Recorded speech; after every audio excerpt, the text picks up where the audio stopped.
markuu soo kacay wuxuu ku qeylinayay magaca walaashiis iyo hooyadiis laakiin nasiib daro waxaa loo sheegay inay hooyadiis dhimatay walaashiisna ay tahay dhaawac.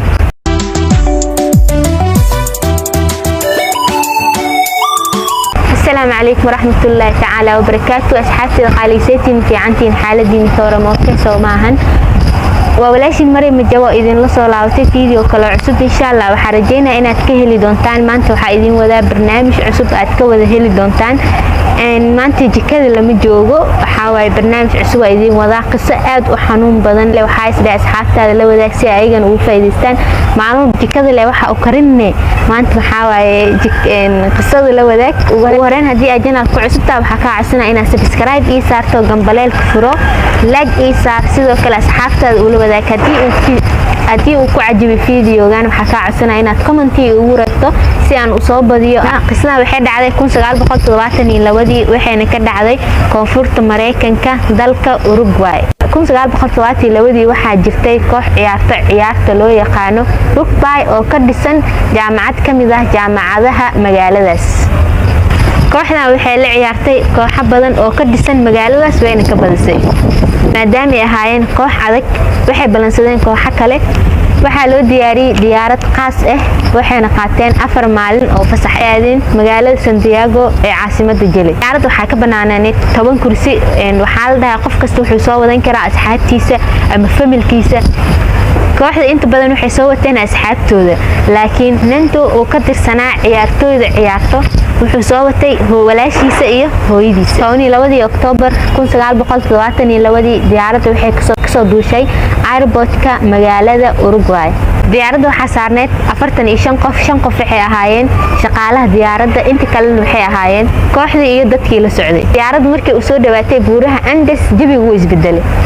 buuraha Andes waxay ka mid yihiin buuraha ugu dhaadheer ee caalamka dhererkooduna wuxuu gaarayaa 7,000 oo kiiloomitir balacooduna waxaa waaye waa 500 kiiloomitir. maadaama uu jawiga aad u xumaa diyaaradda waxa ay ku dejiyeen tuulada Mendoza. maalintii labaad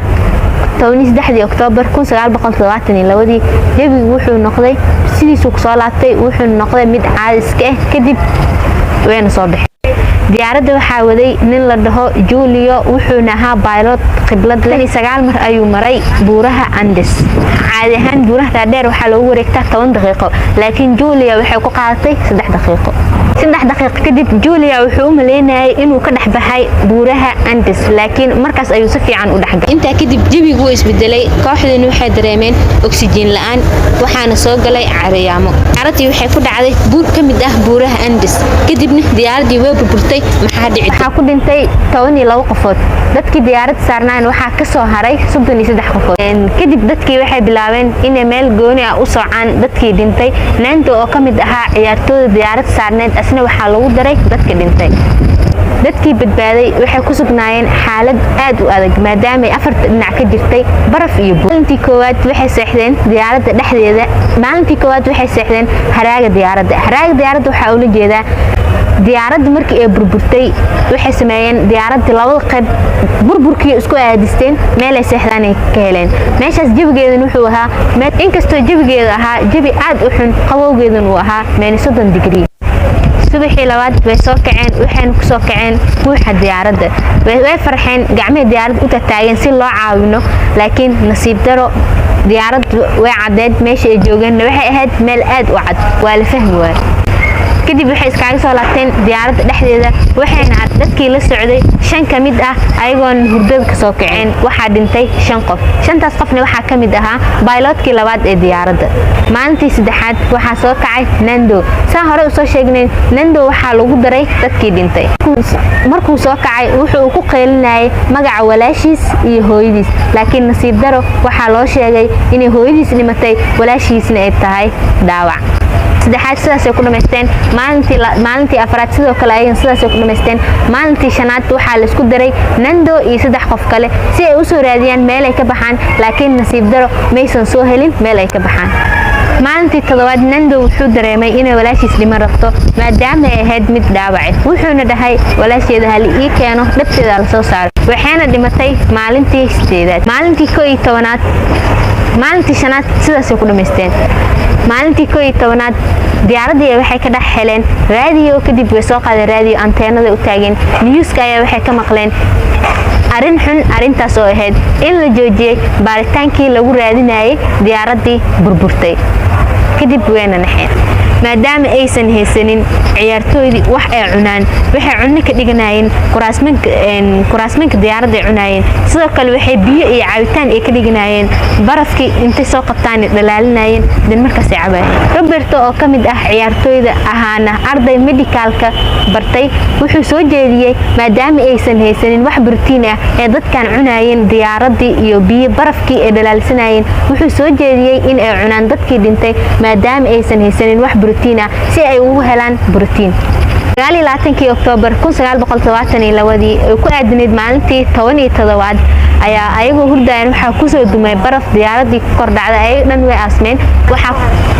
waxaa ku dhintay 8 qof waxaana soo haray 19 qofood maalintii 43aad waxaa dhintay 2 qofood dadkiina waxaa ku soo haray 17 qofood inta kadib kooxdii waxay isku dayayeen inay meeshan ka baxaan maalin bajihe raadinayeen si ay ugu baxaan laakiin nasiib daro maysan soo helin jihe ay ka baxaan inta kadib Nando ayaa wuxuu go'aansaday inay meesha isaga baxaan maadaama ay dadkii cunayeen ay ka soo hareen hooyadiis iyo walaashiis wuxuuna dhahay inta kadib hadii ay sii joogno waxay noqonay in anaga isdilno oo aan is cunno wuxuuna qabsaday 12 December inay iskaga baxaan meesha dhan ay iskaga tagaan ee meel kale u guuraan 12 December markay soo dhawaatay waxay bilaabeen inay diyaarsadaan waxyaalaha ay qaadan lahaayeen kabo iyo ookiyaalo oo qaboob iyo waxa ugu dambeyn markii la gaaray 12 December Nando Roberto Antonia way soo baxeen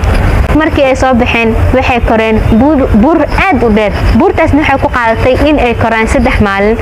buurta markii ay soo koreen waxay isdhahaayeen waxaad arkayseen dhul aad u fidsan oo aad mari kartaan laakiin nasiib daro waxay arkeen buurtii ay fuuleen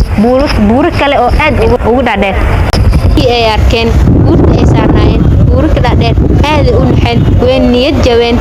Roberto iyo Antonia ayaa waxay dhaheen waa iska laawaneena meesha ma gudbi karno Nando ayaa wuxuu dhahay qof laawanayso ma lahan wayna ku adkaysteen laakiin waxa la dhahay Antonio maadaama ay tahay adiga iska laaw Nando waxa uu ku qanacay Antonia in uu laabto maadaama uu yaraa Roberto kadibna wuxuu dhahay Roberto aniga isoo raac Antonia ords ka bax wax uu haystayna way ka qaatay Nando iyo Roberto say u socdeen way ka dhamaadeen buurihii waxayna ku tageen dhul caadi inta kadib markii ay soo gaareen dhul caadi ah Roberto ayaa wuxuu dhahay wuu iska fadhiistay wuxuu dhahay Nando intaan kadib ma socon kari ayagoo meesha fadhiyo ayaa meesha waxa imaaday nin faras wato laakiin ayaga iyo ninka faraska waxa u dhaxeeya webi يعني دنك أي وبي كجوجين ما هن دنك كلا أيو نينك فرس كوت جوجين مادام ونينكي دتكي وسو جد بكرين وحس ما يوب بحي كدب مالنكي لبعض أي وصالة تأسيق الله سعدان وريال يدت كله ولا بتبادي وحى عنانا لسي مالنك أصل بتبادينا وحى هاد لوي لواتنكي ديسمبر وحى نقوشاجين إن الماش وصل تجين دت كله أو ماشي جوجو لحي توان قفلته مالنكي كحكت وحى لصدر ديارد داسنا وحى راعي Nando si uu hago dadkii kale meesha ay joogan waana la soo helay waana la badbaadiyay taariikhdu waxay ahayd 23 December 1972 sidaas ayaa lagu badbaadiyay 45 qofood waxaa laga badbaadiyay 16 qofood qisadan meeshaas ay ku dhamaatay waxaan rajeynayaa inaad ka heli doontaan insha Allah haddii uu ku cajabiyo qisadan aad badid in akhrisooyin kale ay idin soo geliyo commentkay u soo qor waxaa ka codsanaa inaad video like ii saarto asxaabtaada u share garay bye bye